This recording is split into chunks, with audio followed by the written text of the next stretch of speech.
Bismillahirrahmanirrahim. Alhamdulillahirabbil alamin. Wa bihi nasta'in ala umuri dunya waddin. Wa sallallahu ala sayyidina Muhammadin asyrafil mursalin wa ala alihi wa ashabihi ajma'in. Subhanaka la ilma lana illa ma 'allamtana innaka antal alimul hakim. Rabbi shrah li sadri wa yassir li amri wahlul 'uqdatam min lisani yafqahu qawli. Rabbi yassir wa la tu'assir rabbi tammim bil khair. Ya Fattahu ya Fattah, ya Alimu ya Alim. Wa bika nasta'in amma ba'd. Assalamualaikum warahmatullahi taala wabarakatuh. Alhamdulillah ibu ayah yang dirahmati Allah, syukur pada Allah. Hari ini adalah hari Selasa, bersamaan 12 Disember 2023. Pengajian kita pukul 10 malam, iaitu sambungan tadabbur surah Al-Mulk. Dan pada malam ini kita sambung bermula ayat yang ke-14 insya-Allah. Waalaikumsalam warahmatullahi, Ibu Huda, Ibu Hazizah dan yang lain-lain. Alhamdulillah. Firman Allah Ta'ala surah Al-Mulk bermula ayat yang ke-14. A'udzu billahi minasy syaithanir rajim. Ala ya'lamu man khalaqa wa huwal latiful khabir. Shadaqallahul azim. Ibu ayah, ala ya'lamu. Kalau la ya'lamu saja ataupun kita ambil ya'lamu saja. Ya'lamu adalah fi'il mudhari'. Fi'il mudhari' daripada asalnya huruf ain, lam, mim. Ain, lam, mim ada makna ilmu ataupun pengetahuan. Jadi ya'lamu maknanya tahu. Sebelum ya'lamu ada huruf la, lam alif ya, la. La yang memberi makna nafi. Jadi la ya'lamu tidak mengetahui. Ibu ayah yang dirahmati Allah, sebelum la ada pula huruf hamzah.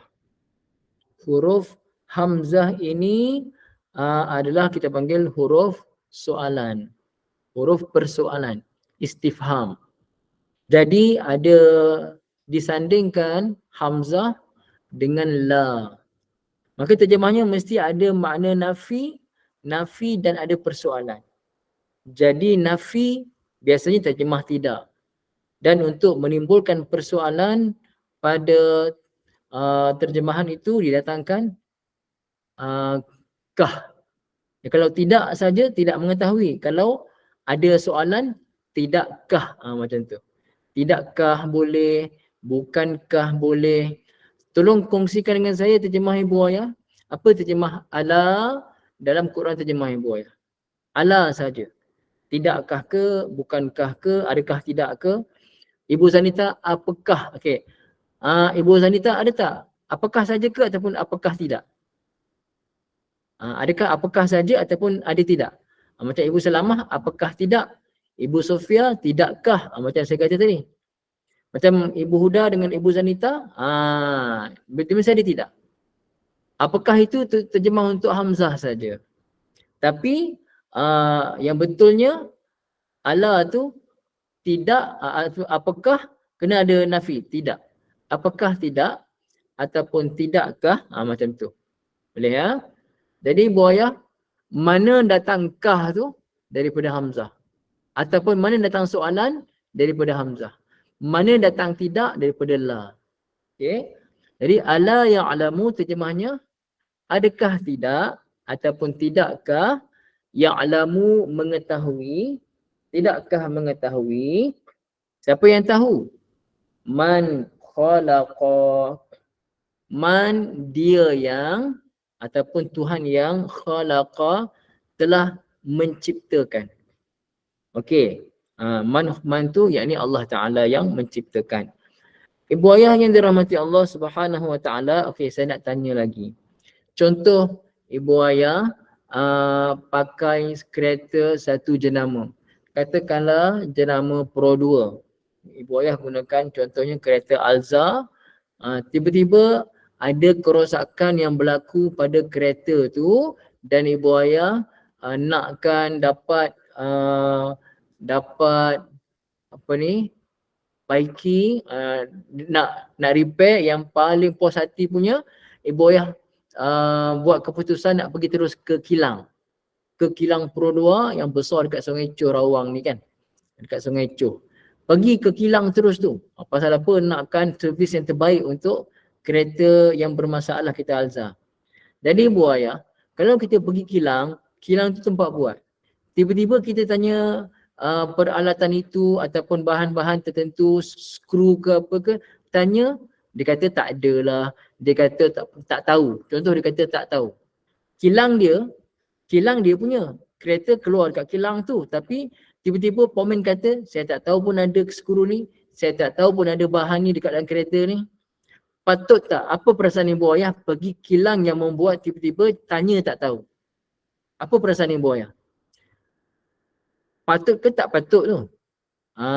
Mestilah kecewa ibu kan? Mestilah kecewa. Kita bukan pergi kedai repair yang biasa-biasa. Kita pergi terus dekat kilang yang keluarkan. Tiba-tiba kilang yang keluarkan, dia tak tahu pula kewujudan bahan tersebut, skru tersebut, dia punya partition tersebut. Memang sangat-sangat tak patut. Ibu Rohaidah saya mute ya, insya-Allah. Kan ibu ayah kan? Sangat-sangatlah tak patut. Jadi kesimpulannya, sesiapa di dunia ni, sesiapa yang menghilangkan satu-satu peralatan, satu-satu produk, patut tak dia tak tahu mana-mana komponen produk itu? Ibu ayah, patut tak? Dia tak tahu komponen produk yang dihasilkan sendiri. Sangat tak patut. Jadi ibu ayah, apatah lebih-lebih lagi lah Allah Ta'ala ciptakan seluruh alam semesta ni.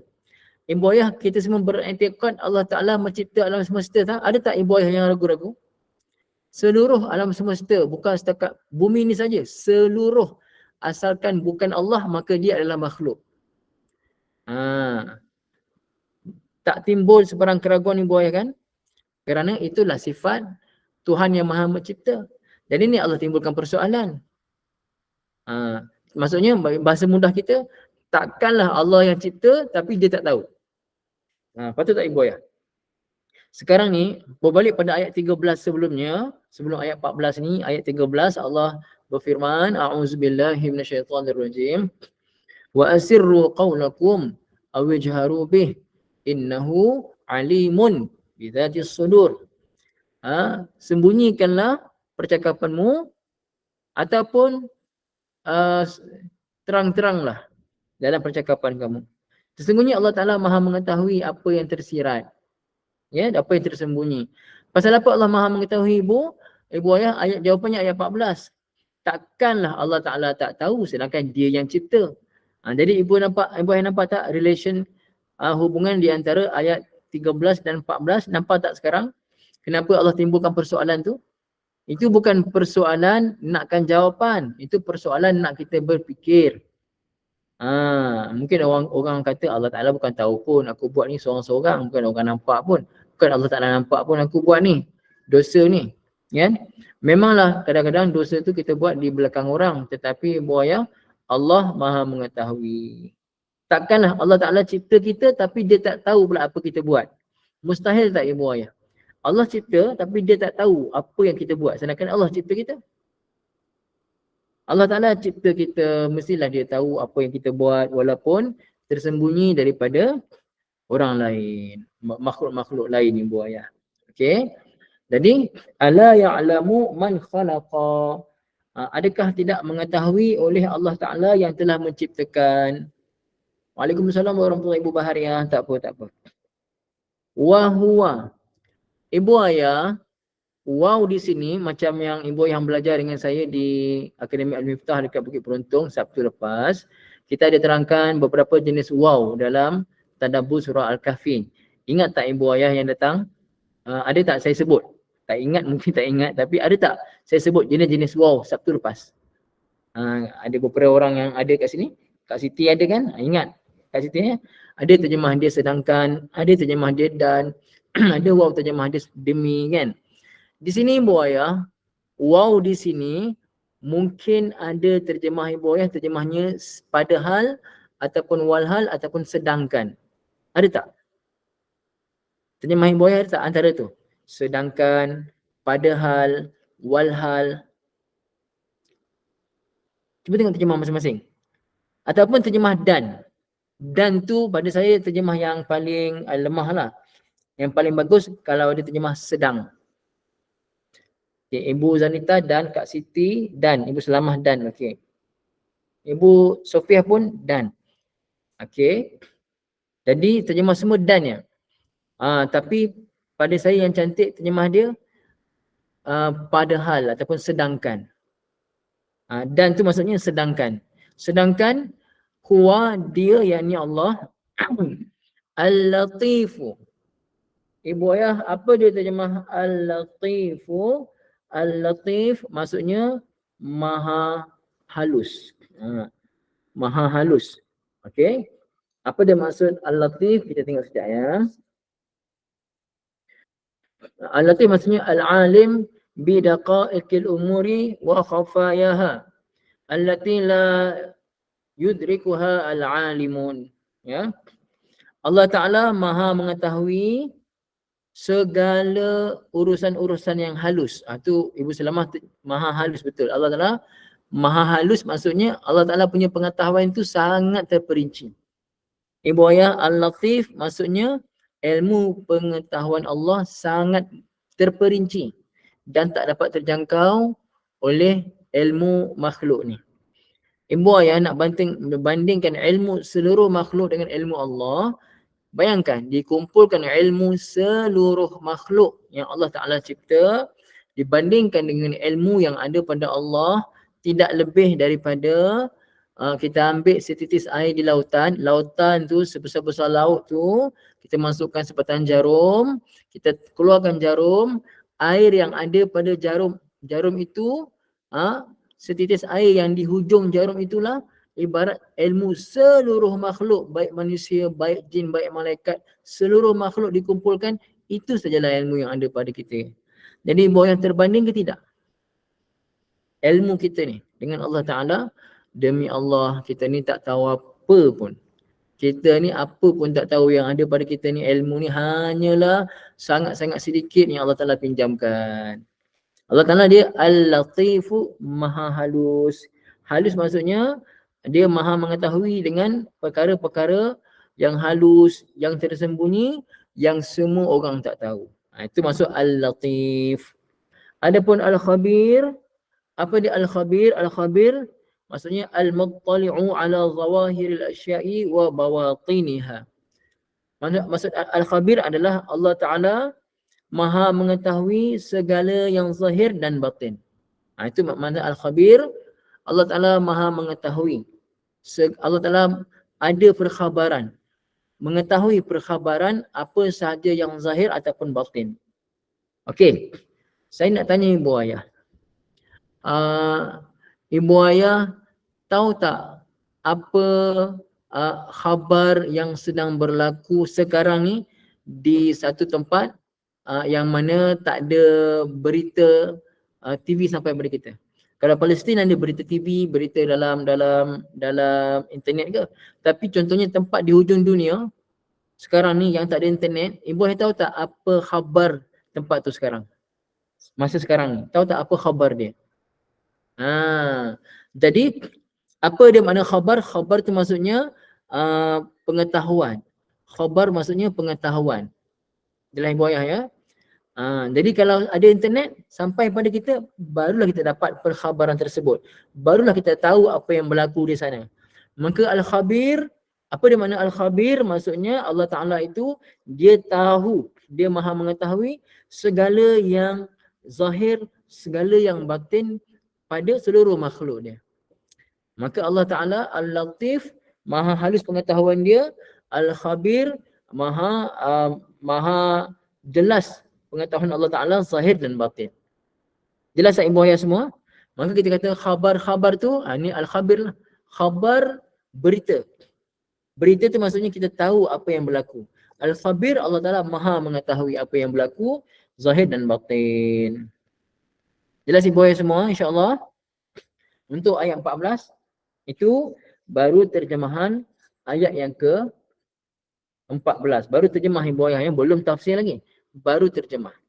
Kita nak baca tafsir. Qala al-musannifu rahimahullah ta'ala wa nafa'na bi'ulumihi fi darin amin. Ay ala ya'lamu al-khaliqu khalqahu.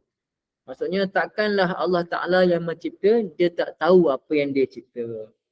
Fahuwa alladhi khalaqal insana wa awjara sirra wal mudmaratil qulub.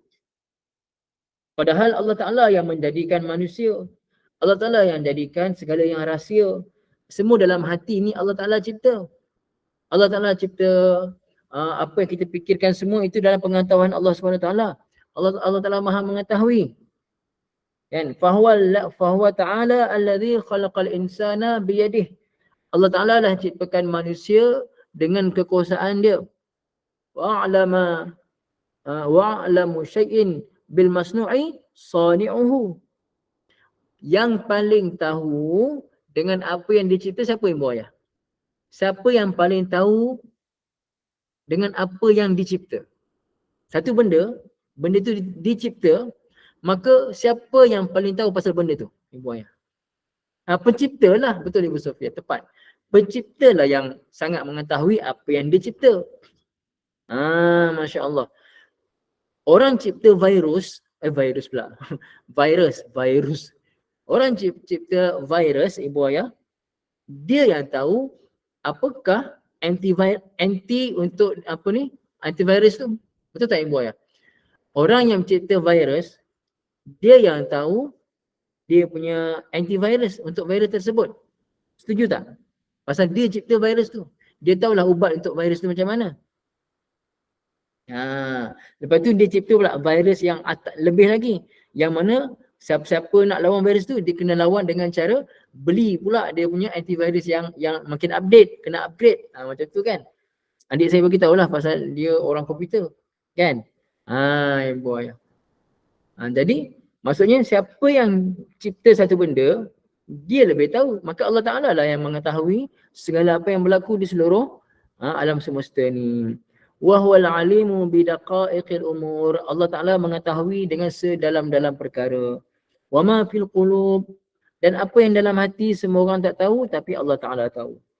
Wal khabiru bima tusirruhu wa tutmiruhu minal umur. Allah Ta'ala maha mengetahui apa yang kamu sembunyikan. Apa saja perkara kamu sembunyikan, semua dalam pengetahuan Allah. La tukhfi alaihi min zalika khafiyah. Tak ada satu benda pun yang boleh merahsiakan daripada Allah Ta'ala. Okay. Ibu ayah yang dirahmati Allah, ayat 15 pula. Summa aqamallahu ta'ala ad-dalila ala qudratihi. Ayat 15 Allah Ta'ala menceritakan dalil kudrat Allah. Wa nabbaha ila tamami ni'matihi. Dan Allah Ta'ala menceritakan mengenai sempurnanya nikmat Allah Ta'ala. Firman Allah Ta'ala ayat 15. A'udzu billahi minasyaitonir rajim. Huwallazi ja'ala lakumul arda dhalulan famshu fi manakibiha wa kulu min rizqihi wa ilaihin nusyur. Shadaqallahul azim. Huwa, dialah Allah Ta'ala allazi yang ja'ala telah menjadikan lakum bagi kalian semua al-arda, bumi ini, maksudnya bumi tempat kita tinggal ni ibu ayah, zalulan. Zalulan maknanya tunduk. Tunduk pada kita ataupun mudah untuk diuruskan. Jadi minta tolong ibu ayah, tolong terjemahkan zalulan dalam Quran terjemah masing-masing. Tolong kongsikan. Apa terjemah zalulan dalam Quran terjemah masing-masing? Mudah Ibu Sofia, betul, mudah. Lagi yang lain? Mudah dijelajahi. Okey, betul Ibu ayah semua ya. Zalulan ni daripada kalimah zillah. Zillah ni maksudnya hina. Hina maksudnya dia sentiasa tunduk je pada kita. Dia tak melawan pun. Ibu ayah cuba tengok.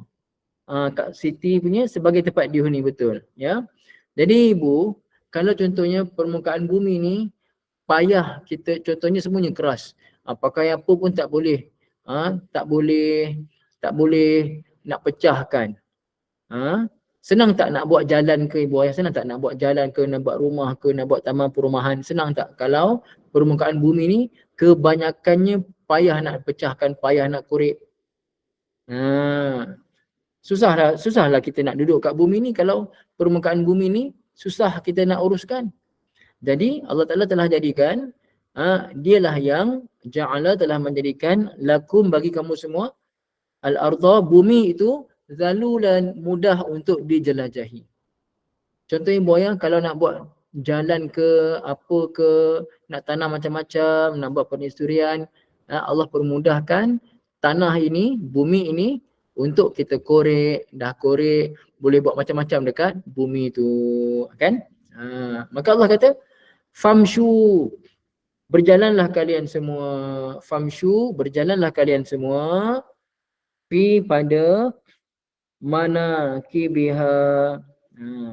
Manakibiha tu maksudnya kalau kita manusia, manakib ni daripada kalimah mankib. Mankib ni maksudnya kita punya bahu belakang, pundak.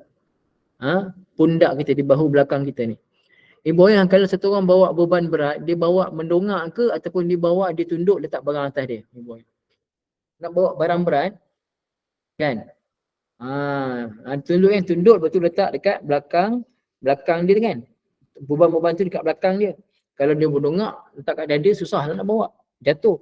Jadi bila manusia dia nak bawa barang berat, dia akan letak di belakang dia, ditunduk sikit letak belakang dia, baru boleh angkat. Jadi ibu ayah, kalau kita maksudnya di belakang kita.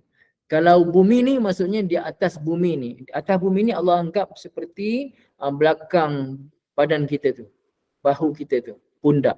Apa terjemah ibu ayah kalimah manakib? Apa terjemah pada ibu ayah?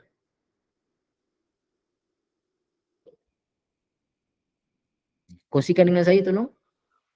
Famsyufi, segala penjuru, betul ibu ayah, segala penjuru. Segala penjuru ni terjemah terus untuk mudah faham. Penjuru tu maksudnya segala di atas muka bumi ni semuanya adalah dikira macam kita di pundak kita. Kita bahagian badan kita ni belakang tu je. Tapi seluruh permukaan bumi dipanggil manakib kerana apa? Dia boleh menanggung beban. Jelas tak ibu ayah kenapa dia panggil manakib? Kerana dia mampu untuk tanggung apa beban yang nak letak atas dia. Jelas tak semua? Itu dipanggil manakib. Okay. Dia mampu untuk tanggung beban yang diletakkan atas dia. Maka Allah kata, berjalanlah kamu, bertebaranlah kamu semua di atas muka bumi. Maksudnya di atas muka bumi yang dianggap tempat yang boleh letak apa-apa saja dan dia akan terima. Dia akan terima apa kita letak atas dia. Kalau kita nak buat apa? Nak buat bangunan, bumi ikut je, layan je. Nak buat apa? Nak buat masjid, bumi ikut je. Apa kita nak buat atas dia, dia ikut je. Betul tak ibu ayah? Ke bumi melawan balik? Ada ke bumi melawan balik? Janganlah letak bangunan atas aku ni. Ada? Tak pernah aku dengar ibu ayah ya. Kan? Ibu ayah yang dirahmati Allah Subhanahu Wa Taala, Allah kata, wa kulu, makanlah kamu semua min rizqihi, daripada rezeki yang keluar dari bumi. Apa kita nak buat atas muka bumi ni? Nak buat kebun, tanam macam-macam. Tanam macam-macam, keluar hasil. Lepas tu kita nak kena ada kilang. Ke kilang buat tak payah pakai bumi ni ibu ayah? Ada ke? Buat kilang tapi tak payah pakai tanah. Tak payah duduk atas tanah. Ada ke macam tu? Kilang kenalah buat atas tanah. Atas tanah tu dibina pula kilang. Bumi tu dibina pula kilang. Jadi ada ke bumi tu dia melawan, janganlah buat kilang atas aku. Kan?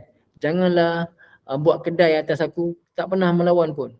Jadi keluarlah rezeki macam-macam. Rezeki dari buah-buahan, rezeki dari tanam-tanaman, buat kilang, rezeki dari kilang keluar, ada kerja kat situ. Kan? Ada kedai pula, kedai daripada kilang pergi ke kedai, kedai dijual pula, rezeki pula daripada kedai kepada peniaga. Orang beli daripada kedai, jual pula dekat kedai makan, jual pula dekat gerai, bawa balik keluarga, masak pula untuk keluarga. Dia berputar macam tu ibu ayah. Maka Allah kata wa kulu min rizqi. Makanlah daripada rezeki yang Allah Taala bagi. Tapi kita kena ingat ibu ayah, akhirnya wa ilaihi, dan hanya kepada Allah an-nusyur, tempat kembali. Hanya kepada Allah tempat kembali. An-nusyur maksudnya kembali kita semua ibu ayah. Jadi ayat yang ke-15 tadi nak bagi tahu Allah Taala yang jadikan bumi ini zalulan, mudah untuk diduduki, mudah untuk dijelajahi. Famshu, berjalanlah kamu semua fi manakibiha, di atas muka bumi ataupun di segala penjurunya. Okey, untuk kamu letak saja apa-apa untuk dibebankan atas bumi. Bumi tetap zalulan, dia tetap tunduk je, dia tak lawan pun. Wa kulu min rizqih, makanlah kamu semua daripada rezeki yang Allah keluarkan daripada muka bumi ini.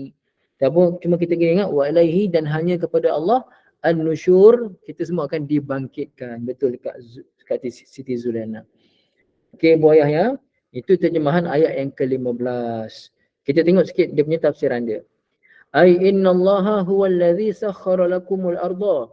Allah Taala dialah yang menundukkan bumi ini kepada kalian semua. Wa zallalaha lakum. Allah Taala buatkan bumi ini sentiasa tunduk pada kamu. Wa ja'alaha sahlatan layyinatan qabilatan lil istiqrari 'alaiha. Dan Allah Taala telah menjadikan muka bumi ini lembut dan boleh duduk atas dia. Lembut tapi kita manusia boleh duduk atas dia. Cuma kalau dia keras sikit kita kena pakai korek, pakai besi, pakai cangkul mungkin tak boleh, kenalah pakai besi ke, kena bom sikit ke apa ke. Tapi Allah Taala berikan akal pada manusia untuk boleh tundukkan mana-mana tanah, mana-mana permukaan bumi ni untuk diduduki dan sebagainya. La tamidu wa la tattarib. Kan? Bumi ni pula dia tak bergoncang. Bima ja'ala fiha minal jibal. Allah Ta'ala jadikan adanya gunung ganam, bukit bukau. Ibu ayah nampak Allah Ta'ala bagi bumi ni mudah untuk kita kerjakan bumi ni, tapi Allah Ta'ala jadikan juga paku untuk pasak bumi, iaitu gunung ganam. Cuba ibu tengok, betul tak? Bila tempat-tempat yang ada gunung ganam, tiba-tiba ditarah gunung ganam, senang tak berlaku keretakan tanah, berlaku macam-macam runtuh itu runtuh ini, kerana paksinya telah dimusnahkan. Banyak tak berlaku ibu ayah? Di Malaysia sendiri kita tengok. Banyak berlaku, tiba-tiba berlaku tanah runtuh dan sebagainya. Rupa-rupanya pasal bukit tu dah ditarah. Memang paku dah cabut. Ibu ayah, kalau ibu ayah duduk rumah kampung, atap zinc contoh, atap zinc, lepas tu atap zinc. Lepas tu ibu ayah tak paku. Paku pula bukan paku payung, pakai paku biasa je. Berani tak nak duduk rumah tu time-time angin ribut. Atap zinc, ringan, angin ribut tapi tak paku. Itulah macam itulah ibu ayah. Muka bumi ni Allah Ta'ala mudahkan untuk kita duduk. Cuma Allah Ta'ala jadikan pasak dia iaitu gunung ganam.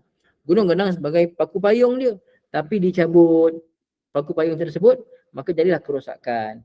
Sedangkan asalnya bumi ini mudah untuk diduduki oleh semua orang. Selamat bumi ini. Kerosakan yang berlaku adalah kerana kerosakan kejahatan tangan-tangan manusia yang merosakkan. Betul lah firman Allah Subhanahu wa ta'ala. Ibu ayah yang dirahmati Allah Ta'ala, setakat itulah untuk malam ni tafsir surah Al-Mulk, tadabbur surah Al-Mulk ayat 14 dan 15. Ibu ayah dapat tak manfaat pada kelas malam ni? Dapat tak manfaat pada kelas malam ni insya-Allah? Okey. Ibu ayah yang dirahmati Allah yang hadir pada kelas malam ni, insya-Allah saya akan pergi umrah hujung bulan ni insya-Allah, dan saya target nak buat rakaman kuliah ni sama ada live. Kalau dapat live, lain kuat live lah. Kalau lain tak kuat, buat rakaman di Mekah, terutama saya target di Mekah terutamanya. Cuma saya target nak buat dalam 10 rakaman kat sana. 10 rakaman kelas kat sana kalau sempat insya-Allah. Ibu ayah, cuma saya buat rakaman itu melalui infak untuk tajaan. Jadi saya cari penaja, siapa-siapa yang nak taja, satu lot RM100 lah. Boleh rebut lah, boleh rebut tajaan itu. Boleh rebut cepat kerana saya buka tak banyak nanti. Saya akan buka mungkin dalam 20 lot saja sebagai di samping sebagai infak tu, saya juga jadikan sebagai belanja saya kat sana lah, insya-Allah ibu ayah ya. Saya pergi dengan isteri saya insya-Allah. Jadi siapa-siapa yang nak rebut boleh cepat rebut slot-slot tersebut sebelum ditutup. Saya tak buka banyak. Saya buka dalam 20 lot saja untuk kita buat. Saya tak jadi mutawif. Saya jadi jemaah biasa. Hujung bulan ni maka saya bebaslah masa saya. Boleh buat insya-Allah. Okey, siapa nak kena rebut peluang lepas kelas ni boleh mesej saya insya-Allah. Aqulu qawli hadza wa astaghfirullahal azim li wa lakum. Bismillahirrahmanirrahim. Alhamdulillahirabbil alamin wassalatu wassalamu ala sayyidina Muhammadin wa ala